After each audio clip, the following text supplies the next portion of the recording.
Here's our Shiro plum. It's a 3-in-1 plum tree. It's in full bloom this morning, March 8th. It's been in full bloom for about a week and a half. It's just gorgeous. I pruned it espalier because it's on the side of our house. In the middle is the Santa Rosa. It's the Santa Rosa plum. It's already leafing out now. And then on the right hand side is the Satsuma plum. And they all have 3 different distinct flavors. The Satsuma is purple on the outside as well as purple on the inside. We'll be able to taste them in the summertime. I can show you as they start producing how they look. It'll have like a slight blush to it. Before you eat it, you just simply wipe that blush part off. It's just a protective barrier for insects and things. This is the Santa Rosa. It'll be orange and yellowish in the inside with a red outside, red purplish outside. The Shiro is gorgeous. This is my favorite pear or plum, and this one is facing south, so I wanted to get more of this plum. This one is yellow on the outside. It's yellow plum with yellow interior. Sweetest plum you'll ever taste. It's really a nice tasting plum, so I was really happy and amazed to have that one. Mostly bought the tree for that portion. Hi, White Sox. There goes our cat. Okay, so it's a beautiful tree. And then alongside that, we have this 100th century Asian pear tree. And it's already beginning to bud out. I don't know if you can see that. Yeah, it's budding out. It looks beautiful. So this one gets a lot of pears on it. It's perfect for the side of your house. Just grows upright. And it's very highly producing pear tree. Even being on the side of the house with, half the time shade. This is our Kiefer, European pear. It's Kieffer. And then we have the Eureka lemon. And don't forget the calla lilies, beautiful callas. They're not blooming right now, but I have one bloom in the house. This is our Eureka lemon tree. We have 2 lemons on it this year. But then we have another baby one coming right there, and tons of blossoms, so I'm not too worried. There's blossoms everywhere, as you can see. So we'll get a lot of lemons like we did the year prior. We had so many lemons, we didn't know what to do with them all. But they're fun to share with people and make little lemon squares, pastries out of them. Lemonade's always great. But there's a lot of lemons growing right there. Hey, Thumper. That's our little rabbit. Hi. I don't have a treat right now. I'm doing a video. Say hello. This is Thumper. This is my kids made a little fairy garden there. It is our variegated kumquat. So, it's a really pretty fruit. It has stripes on it. I don't know if you can see that.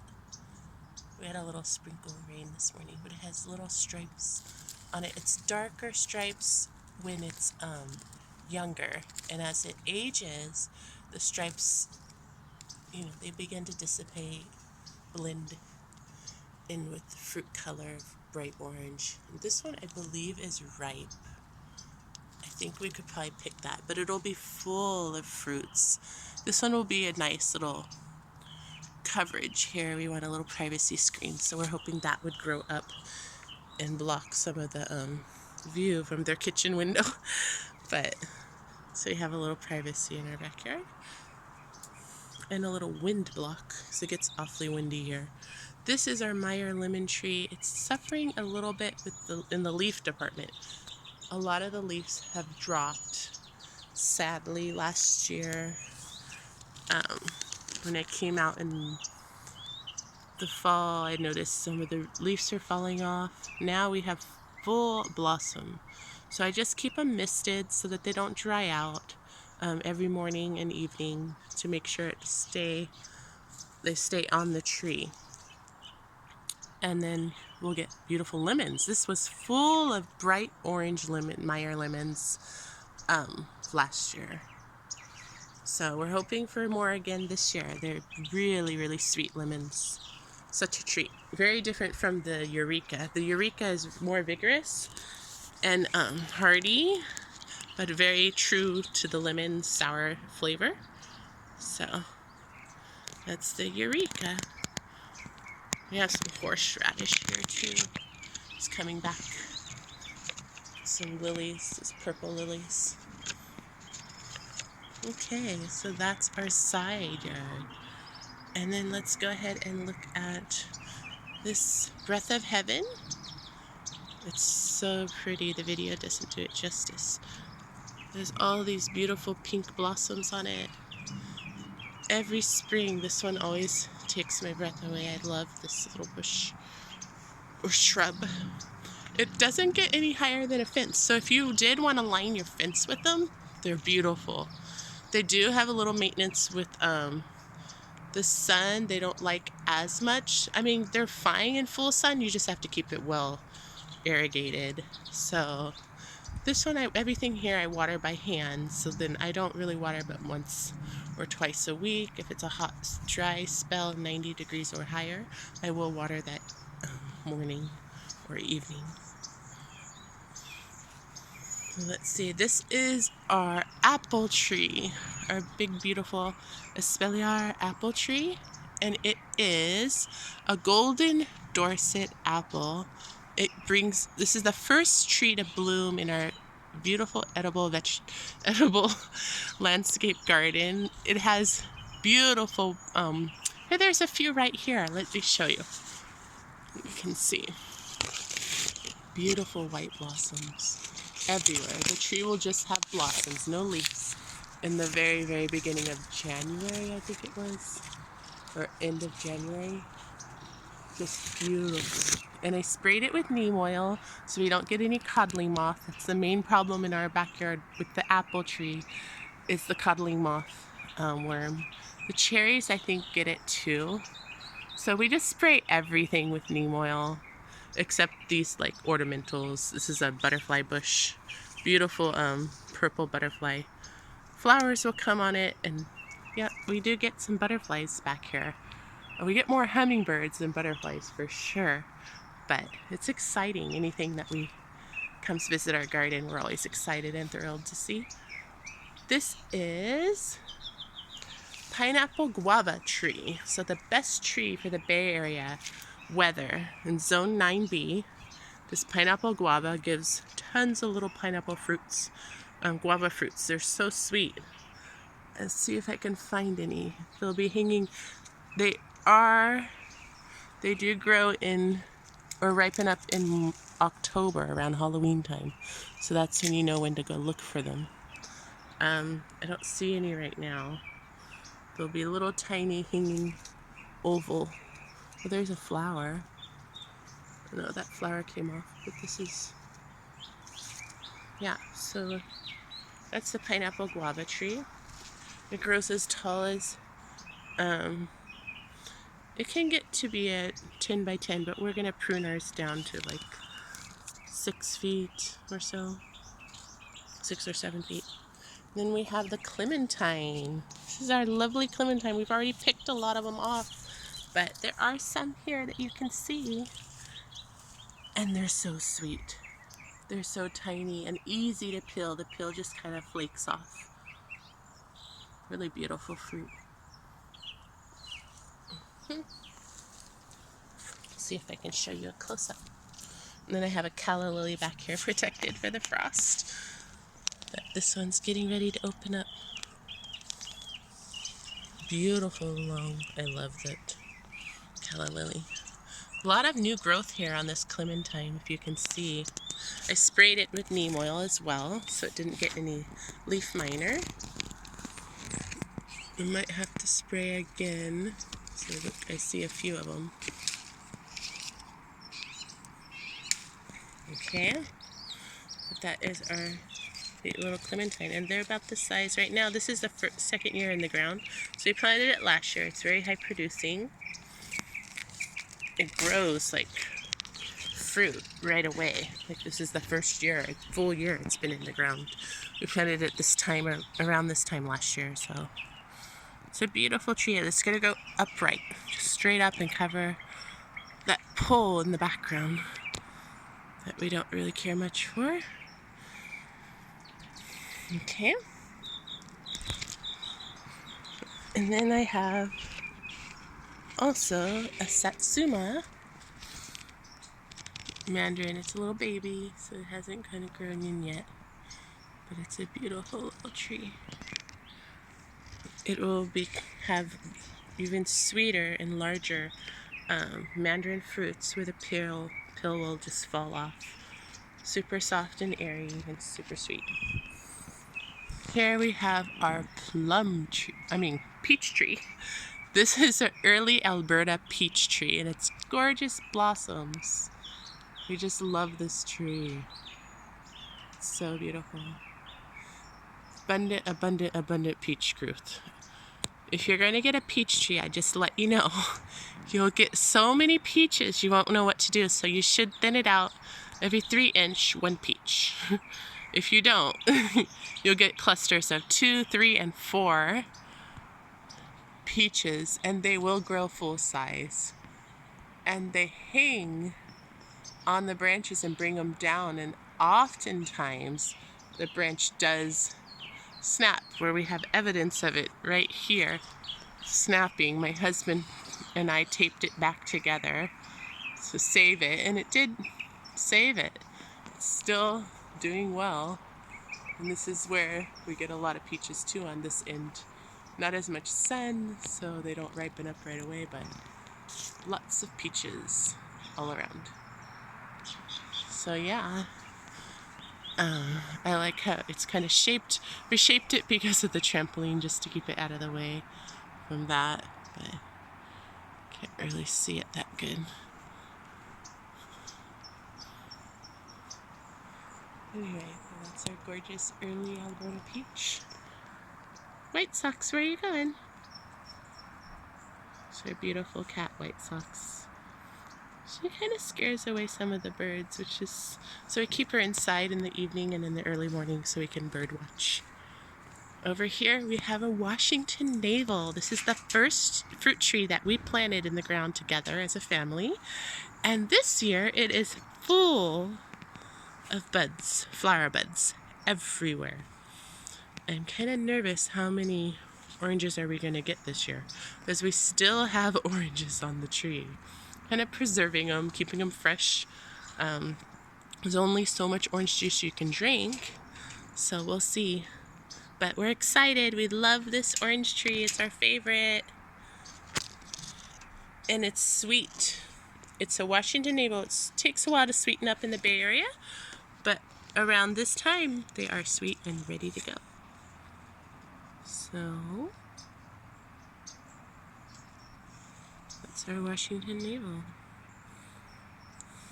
And all around, there's fruit all around this tree. All along this front, the sides, and the back. Tons of blossoms. Oh my gosh, it's kind of ridiculous how many blossoms are on this tree. Like, I'm gonna have to... Usually they fall off in the rain. Like, this is our first rain for the whole month of February. We didn't get any rain at all. And now it is March 8th and we finally got some rain, which we're very happy. For our gardeners, for our fruit trees, do so much better with rainfall than with just regular watering. So it's exciting to see them push out new growth. This one's gotten a little taller, but I'm just going to let it grow and see what happens. Okay. And that is our Washington navel. Tons of fruit on it. If you look underneath, you can see even more. Let's see if we can find some. See all that beautiful fruit? It's fun, and I love to share with friends, neighbors, family. Pretty much anyone who needs or enjoys fresh fruit. It's hard to come by in the Bay Area. And now we have our pomegranate. It is a Utah sweet pomegranate tree. So it doesn't get bright red, but it does, it's already leafing out. It does provide super sweet pomegranates. In the beginning, the first 2-3, I think it was year 3, the pomegranate or 2, they started coming, but they were white, big, about 2-inch fruit, 2.5-inch fruit. They were white seeded inside, so I thought they wouldn't be ripe at all, but they were super sweet. They were very sweet. Now they just started to getting more red inside after this tree's probably been in the ground for, I'd like to say 7.5, 8 years now. So it's a wonderful tree. Here we have our wonderful Black Mission fig tree. And if you look closely, you can see there's already figs on it. It's exciting. Figs growing all along it, everywhere. Super exciting. We can't wait to taste some good figs. And this is a Black Mission. The first year we put it in the ground, it shot up and it got huge. This is the trunk now. I prune it back every 3rd year so that not to disturb the fruit set. So this is all fruit set without pruning. So last season, usually in the fall or winter, usually winter, late winter, I prune it back. Unless you want to vigorously prune it back, then you can do it at the end of summer. But I went ahead and wait till late winter, and then I just pruned it back, at the ends. You can see where I pruned it back 2 years back, around here, and here, and there, and then new leaflets come out, like a whole bunch of new branching has come out from this. And since I didn't prune it in 2 years, we have a lot more fruit set from not pruning. So you probably want to leave it alone if you want fruit. You could prune like one side and then not the other. This branch was going off into the fence, so I went ahead and pruned that back because we do get squirrels. And we don't need them climbing all over this tree. I have seen them climbing on the tree, and the leaves, the whole branch bending down to the ground. It's a pretty scary sight. This is our goji berry, so it's a little bushy, but beautiful hummingbirds surround it all spring and summer long. Every morning, every evening, 50, 60 hummingbirds. They're so beautiful in all different colors. They love the nectar from this goji berry tree. Ooh, we have some flowering on there. See that? Those are the flowers, and then you'll get fruit. So these are the fruit, I believe, or flowers. These are flowers, and then we're gonna get some fruit a little bit later.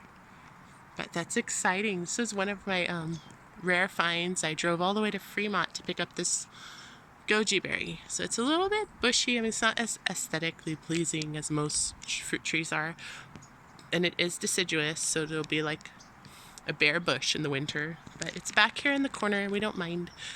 We just love the amount of hummingbirds it brings to the garden and like marveling at them. Of course, we keep the cat inside during that time. It's usually right before dusk. But yeah, and there's Thumper again, trying some kale, it looks like. This is our goji berry. That was our goji berry. This is our jujube, sugarcane jujube tree. And we have that in the ground. It was in a pot for a while. I decided to just go ahead and put it in the ground, see what happens. But yeah, these are all the rabbit's greens. I just laid them out for her. It grows straight up like that with the contorted branching.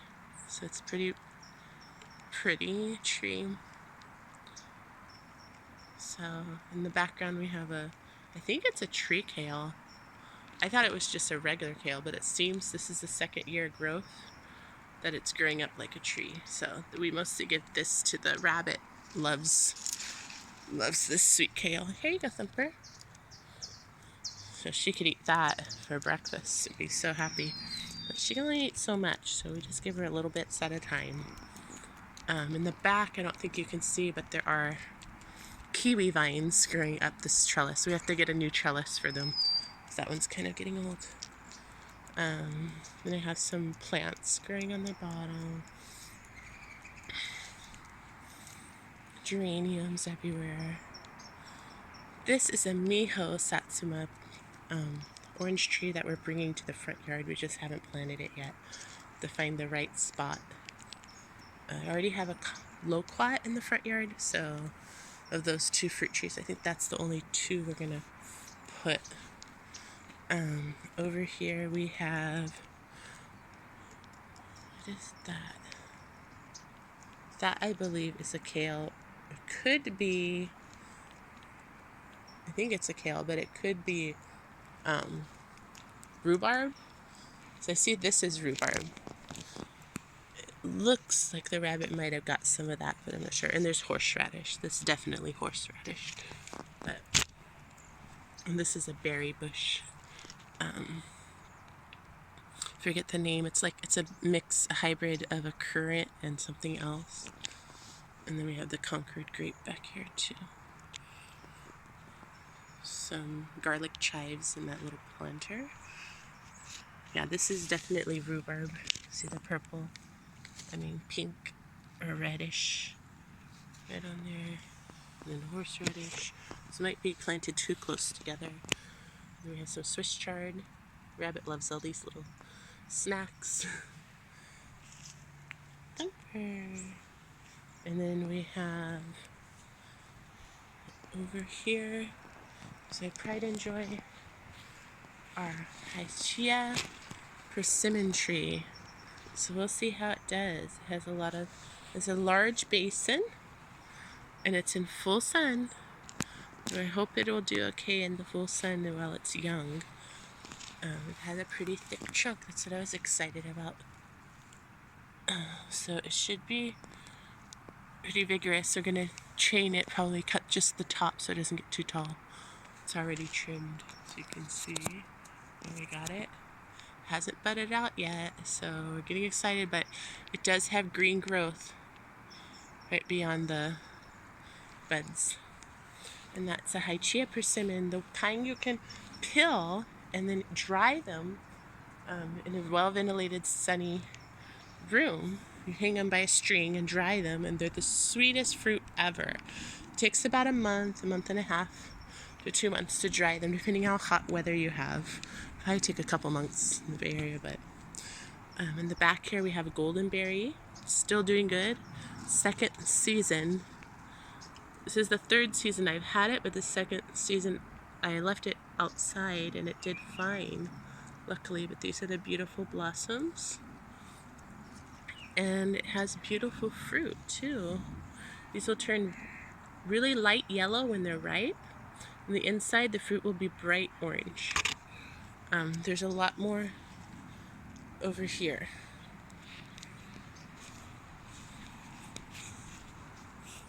Let's see if you can see these.